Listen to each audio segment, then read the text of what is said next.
One by One, a poached parody. Written by P.C. Hatter, also known as Stacy Bender. Narrated by James Scott Spaid.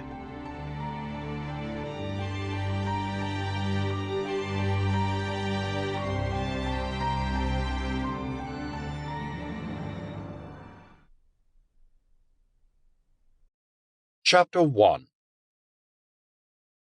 1. Justice Harcourt, retired from the bench, sat in the first-class smoking carriage and read the newspaper. He scratched at his scales and shifted in his seat in anticipation of warm sunlight on his cold-blooded body. The news of Hare Island still held the public's attention, and the newspapers did what they could to satisfy their interest, including the history of the mansion that sat on the island, what little is known of the mysterious person who purchased the place, and the numerous rumors. Gossip columns insinuated that Mr. Anthony Moose was just a go-between for the true owners. Tales of lords, ladies, and Hollywood stars wanting to use the secluded island as a getaway, or for other socially questionable things, abounded. Even the military could not escape the rumors.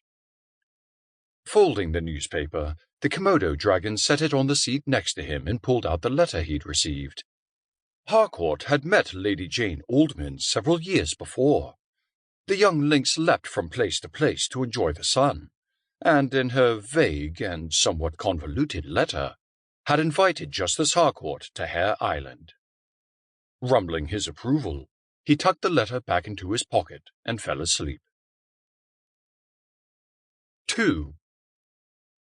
Bridget Lewis rode in the third-class carriage on that same train, with her eyes closed in an attempt to ignore her fellow passengers, but the odor of chipmunk in the hot compartment she couldn't escape.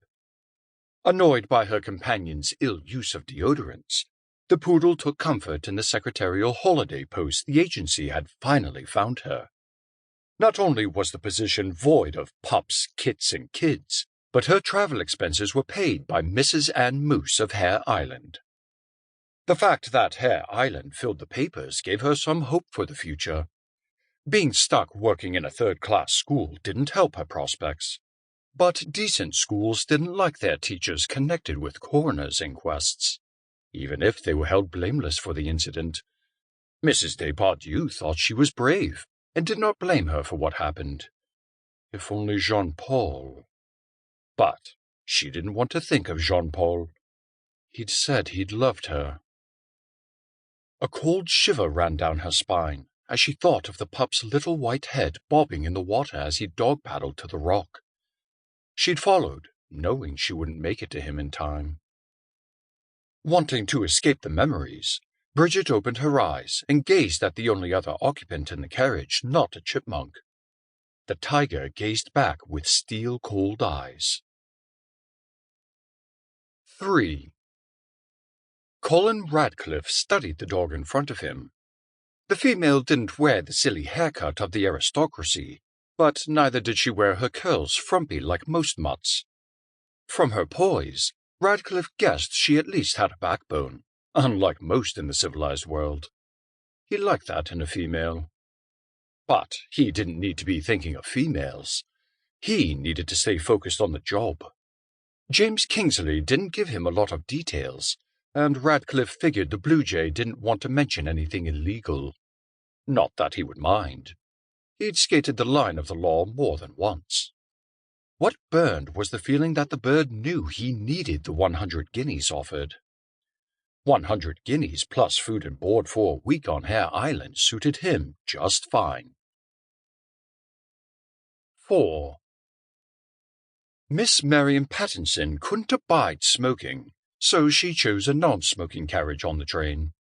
She kept to the proper upright grace of all swans and ignored the arthritic pains of age. In her mind, the young people of the current generation were lax and without principles. Weak they were, every one of them. She took comfort in the letter she'd received. An old acquaintance of hers decided to Sample complete. Ready to continue?